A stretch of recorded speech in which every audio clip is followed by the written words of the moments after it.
Hello, everyone. I'm Sharina Bindra. I'm one of the co-founders and the Chief Operating Officer at UOTech.Co. And I have my partner, Michael Mazer, here with me today. He's one of the co-founders and the Chief Technology Officer at UOTech.Co. We are a managed IT services and IT consulting firm, and we're dedicated to providing enterprise-grade technology services to organizations of all shapes and sizes. And today we're going to review the top tech tips we have put together for working from anywhere. So first we have the hardware to support you from working from anywhere. We tried to think of the essentials in varying your budget, things to consider and what you'll want to sacrifice or add within your budget. So everything we list will vary in usefulness based on what type of work you do and what you're trying to accomplish, but we're available for questions or any custom recommendations. So feel free to put them in the chat and we'll answer them at the end, or we can always set up appointments with anyone. So first we have multiple monitors. They're super helpful if you're doing research, working in spreadsheets, have a video conference going on, you're collaborating with your team. It's great to be able to see all of that at once and spread that across your screens, if you're working in spreadsheets and things like that. If you have other devices like an iPad, you can actually connect those to your computer and use those as a second monitor. There's apps that you can use to do that, and also cables that you can use to do that. You'll also want to have a powerful computer. So if you're in the market for getting a new computer, we recommend at this time having one with a solid state drive, at least 4-core processor, at least 8 gigabytes of RAM, at least full HD screen resolution. They go up to 4K, and at least 512 gigabytes of hard drive space. Then you'll see in the top right there, we have a multi-port travel adapter. It's really useful, and that picture's not to scale. They should fit actually in the palm of your hand. That you want something with ports that have cables, any type of cable that you may need. So they make it so that you can hook up your computer to various other devices.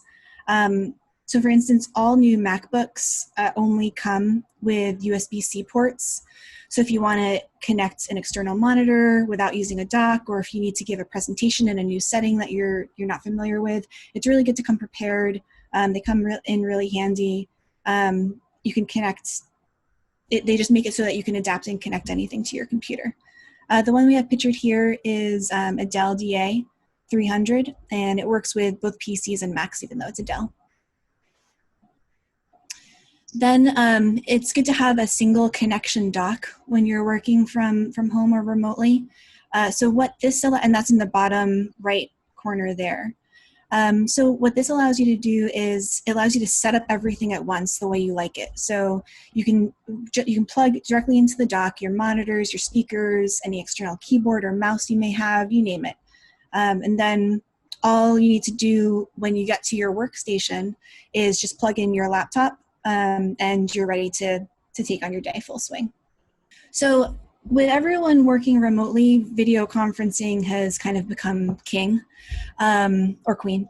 And it's really good when you're video conferencing a lot, or you need to record yourself. Maybe you have some prospective clients or current clients that you are doing video conferencing on, or you're giving a presentation to. You'll want to have a good web camera. So the built-in web cameras on laptops have notoriously poorer quality than what you will get from having a dedicated external webcam. The one that we have pictured here is actually the one that both Michael and I will be using today. It's the Logitech Brio. But what's also nifty is that you can use something like your smartphone. The newer smartphones, like the iPhone 11 Pro, that's pictured in the bottom left corner, they actually can record in 4K, so they're superior quality as well. There was a really high demand for webcams a couple of months ago when the pandemic started, and orders were really far backed up, but that's starting to clear up now. So during that time, having a smartphone was something that was really useful to kind of replace the webcam that's built into laptops. And then for public speakers, you may want to use a quality microphone. The one I'm using today is the one that's pictured right there in the center. It's the Samsung G-Track Pro.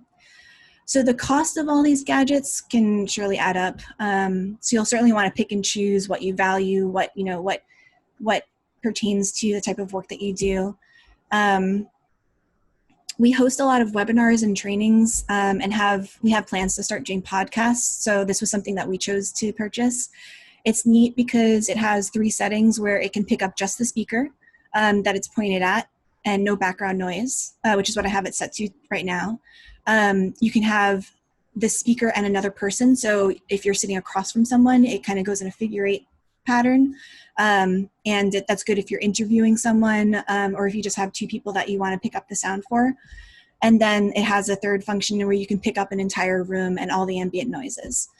So it's a pretty nifty device, but again, something to think about for what your purposes are. And then over on the right, I would say probably one of the biggest things along with having a good webcam for video conferencing is having a good pair of Bluetooth headphones that noise cancel. So these 2 on the side here are 2 of our favorites. You want something that has a good built-in speaker, can toggle noise canceling on and off, and has good sound quality for both you as a listener and for the people on the other side. So between all of our team members, we've had the opportunity to test out a number of different models and brands. We've tested out Bose and Beats and AirPods. So we've landed on the Beats and the AirPods as our favorites. Noise canceling is the closest we're all ever going to get to putting the mute button on our surroundings. Sometimes it can get kind of hectic in our homes or wherever we choose to work. So the Beats headphones, which are the gray ones at the top right, they have really great sound. And the best part about them that we found is that you can walk around easily far away from your laptop or your computer or your phone, whatever you're connected to. So when I'm using them, I've actually walked downstairs 3 flights of stairs into my basement and haven't been disconnected. The person that I'm talking to still hears me completely clearly. I've walked outside of my home and still been connected. So that's what's really nice about them. You can pretty much just take a walk and roam around your home, and the person that you're speaking to isn't, it still sounds like you're right next to your device. The AirPods don't have that same range, but they have some other really cool features. So they have really good, so today I'm speaking on the Samsung microphone, but I'm hearing on my AirPods. So as opposed to the Beats, they're not as clunky. The Beats kind of show all over, like they're very big on your face. So they have noise canceling, and so do the AirPods. But the AirPods also are cool because they have this transparency mode. So on the complete opposite side of the spectrum where with the noise canceling, you can't hear anything around you, it kind of puts the mute button. The transparency mode allows you to hear everything as well as what's coming through on the audio. So it's almost like you're not wearing headphones at all, and the person that you have the audio coming in from it almost seems like they're in the same room with you. So we found that these 2 are superior for the wearer and also for the listener. We actually did an entire 40-minute podcast a couple of months ago when the pandemic first started with the AirPods alone, just before we got our microphone, and the sound quality was great as well. So continuing on with the hardware, I don't have it pictured here, but having a battery backup is a great plan. They kind of look like the power strips that you would plug in all your devices to, but it's a bigger box, probably about the size of a laptop and it's kind of like a shoebox, about the size of a shoebox. We've seen a lot of them. They're especially a good idea to plug your modem into a battery. So if there are power outages isolated to your home, or your internet won't go down while the battery lasts. So that's something that's handy to have, so you have reliable connection. Also, for reliable Wi-Fi anywhere in the home, you may want to consider investing in a mesh Wi-Fi router system. So the one that we have pictured here, the top left one, that's the Eero, and we use it in our homes. It makes a huge difference. It essentially creates a mesh blanket of Wi-Fi around your home that is stable and reliable, and it has a much better signal than a single point router. So then if you, again, based on your type of work, if you need to print documents, especially with confidential information, you want to make sure that you have a way to securely destroy those documents if needed. We like, if you have that need, we like a microcut shredder, like the one pictured in the middle of the screen. You can pick them up at Costco, and they don't take up a lot of space because the cuts are denser. And then if you need to print, I have two options pictured here. Both are ink. Some people may have reservations about ink, but the quality of ink has gone up tremendously over the years, and the cost has gone down significantly. So the one on the top, the printer on the top, is the Epson EcoTank. It's a little bit small, the picture of it. But what's great about it is that it doesn't use cartridges in the traditional way. So instead it uses a big ink tank. And that way it doesn't have as much waste, and it's a lot more efficient. Then there's the HP Insta Ink, which is actually a subscription service, so you don't run out of ink. There's also laser options. We found generally that the cost of replacing toner in the parts for laser can kind of get prohibitively expensive for a lot of people when working from a home or a remote office. Sometimes it can end up costing more than the printer itself. So that's why I pictured the two here as ink printers. Also not pictured here, having a convertible standing desk can be a game changer. I'm actually at my standing desk as well right now. You can sit and stand or anything in between. And if you don't have one or you can't afford one, you can make one by propping up screens. I've seen people use anything from side tables to ironing boards as a standing desk. So as long as you're comfortable, your equipment is stable, and your forearms are at a good angle, you can be creative with it. We actually built our standing desks in our office, so we're really happy with them. And then the one on the right here, the picture on the right, in the tech world, we like to call that the Mona Lisa of cable management. So if we can organize that many cables to look like that, so can you. It'll save you a lot of headache in the long run, and it just looks so much cleaner and neater. A lot of people tend to use zip ties, but we've actually found that Velcro is ideal. It's easier to remove and move, and it still keeps everything neat and secure. And they actually sell them. You can get them on Amazon if you need to order, or any of the office stores. They sell them in big rolls that you can cut to whatever size you want. The next thing in our top tech tips is the software. So the two things I have pictured here, one of them is you want to have a way to securely store your passwords and access your sites. There's platforms called SSOs, or single sign-ons, and they include password managers, and then there's also single password managers. So they make keeping track of all your websites and applications easier and more secure. And you sign in once in a secure way. It's usually multi-factor authenticated. So you not only have to put in your username and password, but you also have to have another form of signing in. So either sending a quick message to your notification to your phone that you would approve, or having biometric authentication like a fingerprint or a scan of your face. And then once you get into that first part, you have all of your websites, all of your apps, all the other places that you would sign into all in one place, and you just click a button and it securely signs you in. You don't have to remember all those passwords and keep all those things organized. So it's just one single sign-on. We use Okta, and we also have used LastPass privately, but we use Okta for our business. And then remotely accessing your office data is really important. Terminal services or having a virtual private network or a VPN can provide protected access to your confidential company data. And it's as if you're sitting right there in your office. So you can, it securely creates a tunnel so that you can access that data.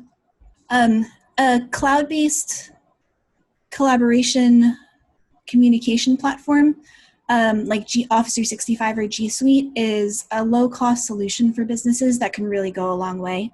If you're going to invest in something, this is something that I would definitely recommend looking into. They centralize all your remote capabilities.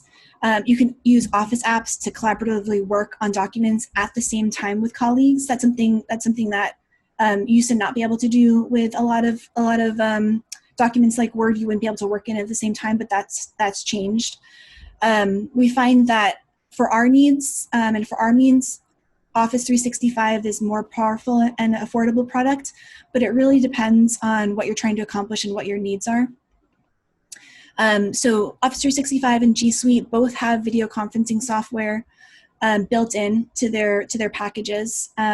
So instead of using Zoom for Office 365, you have Teams, Microsoft Teams, and that's its replacement. And that also includes instant messaging software. And then for G Suite, it's Google Meet. So again, they add a lot of value for a low cost, and you're always up to date with the software over using the perpetual licensing that you would get from just getting like an Outlook 2016 or an Office 2019. Where with working remotely, distractions can come into play. So there's some apps and some software that help with that to limit those distractions. You can program on your smartphone. There's screen time limits that function across your devices. So if you have for iPhone, for instance, or for Apple, for instance, if you have an iPhone and an iPad, you can make them sync up so that if you want to limit things that you're looking at on your iPhone, if you want to limit things that you're looking at like social media, and you look at it for, you have your limit set to half an hour, let's say, but you look at it for 20 minutes on your iPhone and then you switch over to your iPad, you can have those sync so that it knows that you've already looked at it for 20 minutes on your iPhone so that you don't then get another half hour on your iPad. There's also for your computer, there's other software apps. There's RescueTime.com and Freedom2. They offer automatic time tracking and distraction blocking for multiple devices and operating systems. So for screen time, it works mostly on the mobile devices, the built-in system settings, and then for your computer, you can use some of those other websites. Also, business analytics apps are great to kind of give you productivity reports. Office, there's that Rescue Time that I mentioned earlier. They also have productivity reports that just show how you're working, when your most productive times are. And then Office 365 has built-in automatic productivity reports. They send out weekly, and they tell you who your biggest collaborators are, so who you're emailing with most, who you're talking with most, when your most productive times of the day are based on your meetings and emails you send and things like that, and then what times you're most able to focus. And it gives you those kind of reports and metrics weekly. So then we have the network.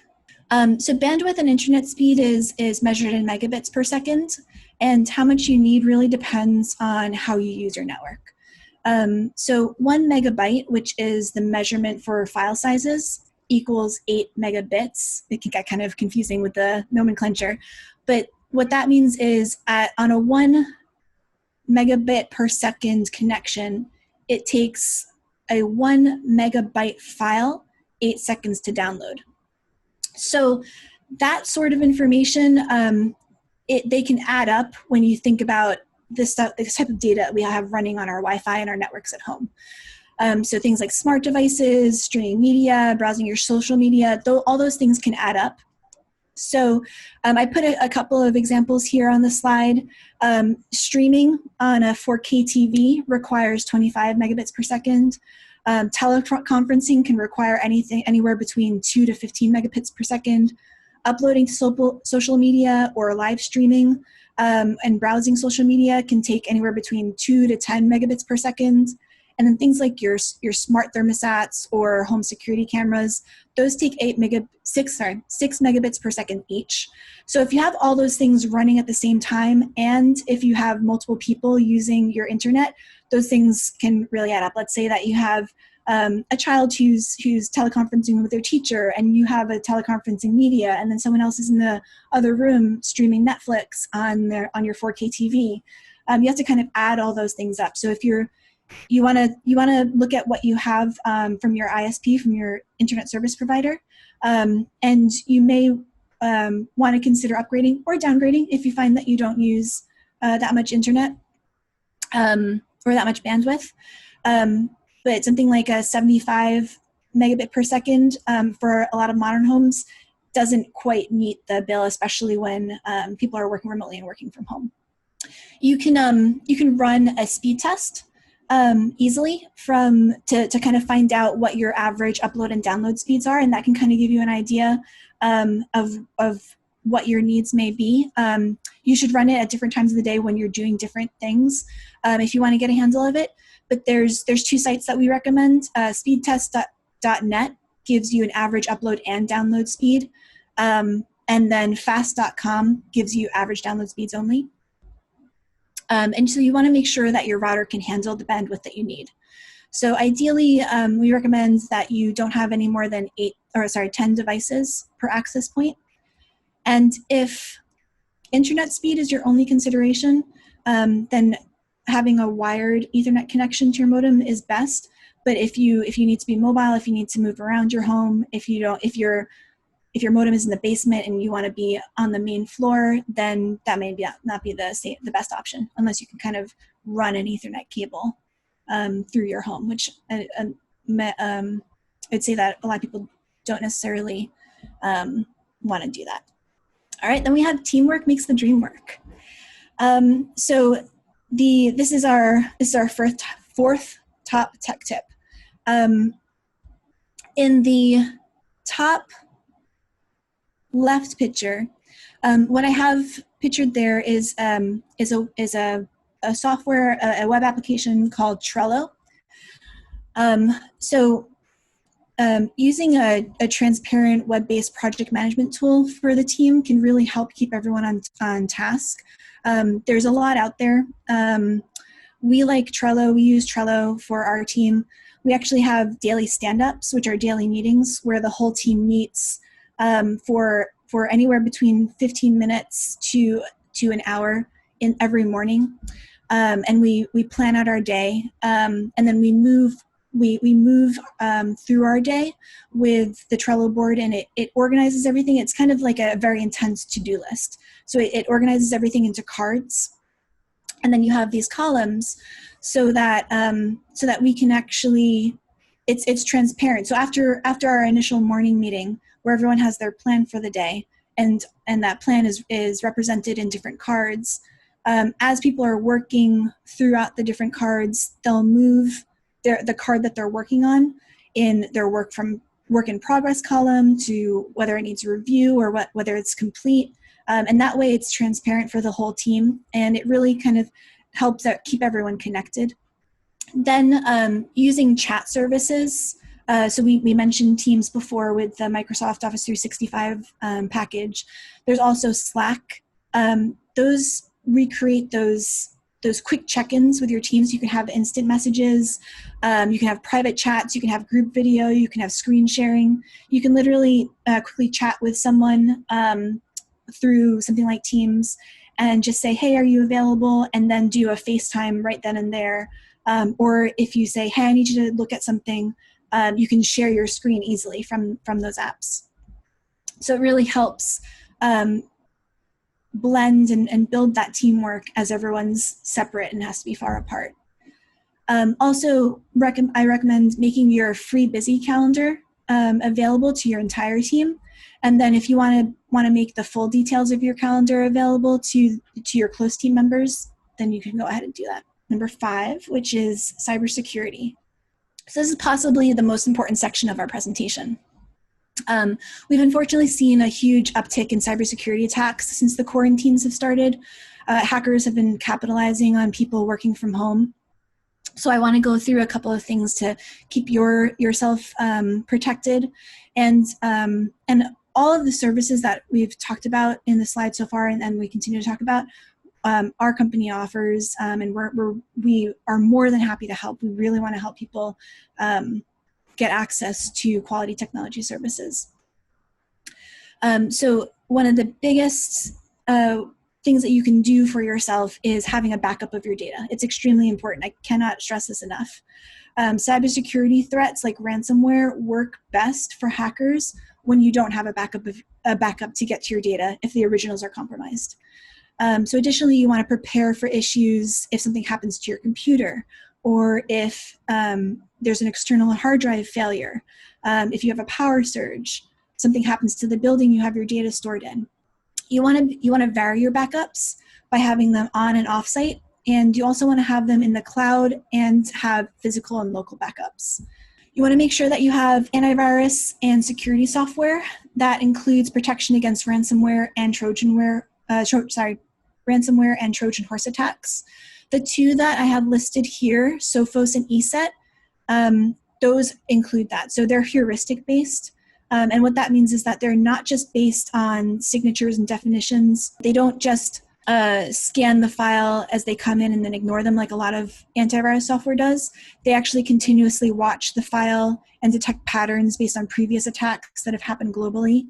And they're not just based on the signatures and definitions, they're based on behavior of the files and programs that are running on your computer. So those are really good ones.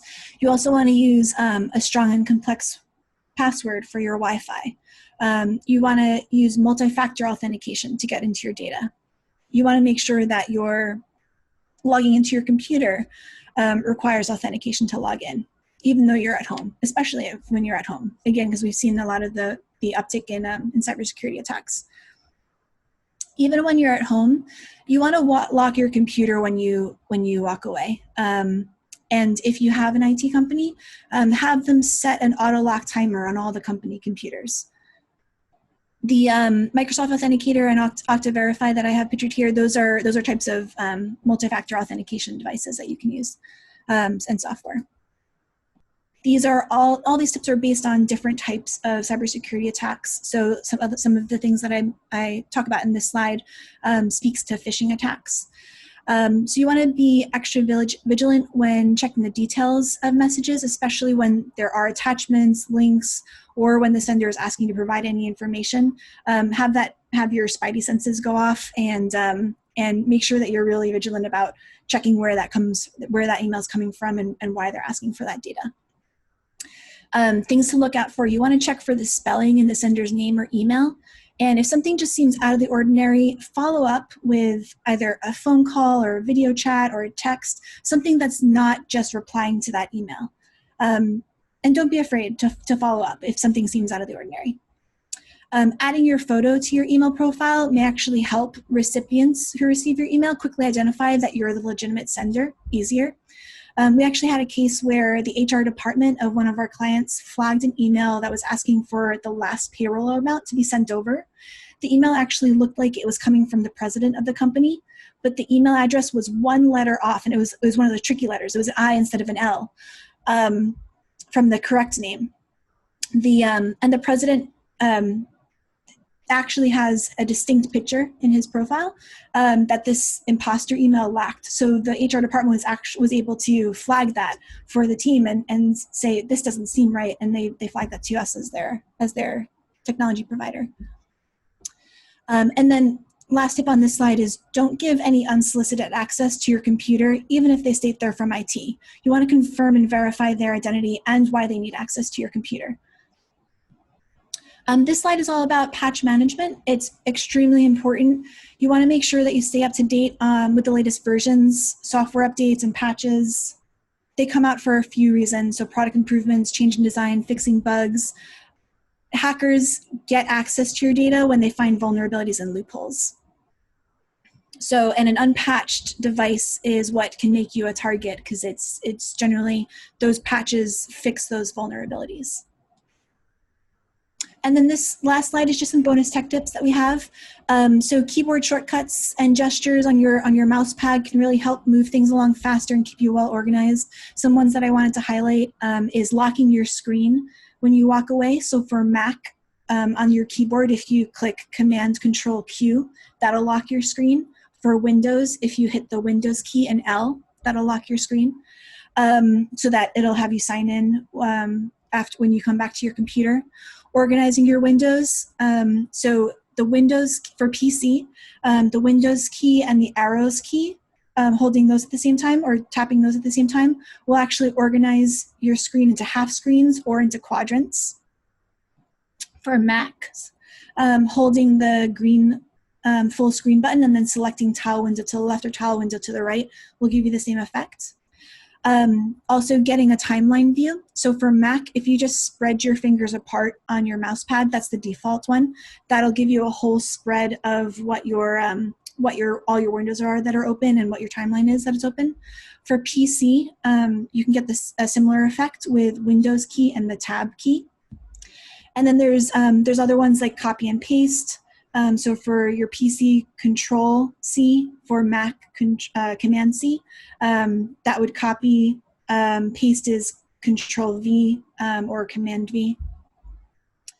Some other bonus tech tips are Google Chrome. They have a lot of things coming out in beta. So you can actually, when it does come out, you can test it now. It's available. I wouldn't necessarily recommend for anyone who's not in the technology field to be in beta. It can be a headache because you're actually testing out the bugs. But things that are coming down the line in Google Chrome is that you can actually group your tabs and name them and collapse them. So that's something to expect down the line. Also, music apps like Spotify, they offer ambient, mood, and nature playlists to help you keep focused and relaxed. So that's always something that's useful. I would recommend using dark mode when you can to save your eyes from strain. And if you want to travel and work, I know that sometimes it's more important to disconnect. But if working in the mountains or at the beach is something that you want to do, and that's something that you feel very productive doing, having a global Wi-Fi hotspot like Skyroam can really help keep you connected. And then one more tip on the Macs is that they have a functionality or a feature called Boot Camp, and it'll actually allow you to run a Windows operating system from your computer. So it's like you're running Windows from a Mac. Unfortunately, it doesn't go the other way around. So from Windows, you can't necessarily run a Mac interface, but from Mac, you can run a Windows interface, and you can switch between Mac and Windows. And then that's the end of our presentation. Mike's gonna be available for any questions. We have all our social media accounts posted on here. We try to post fun tips and information, and we write helpful articles on our blog. We're UOTech.co, and our company name is also our website. And then we have our email and phone number on there. And again, all the services that we spoke about in this presentation we offer. We feel really passionate that businesses and nonprofits of all shapes and sizes deserve access to high quality, affordable technology services. So that's what we're all about. Thank you.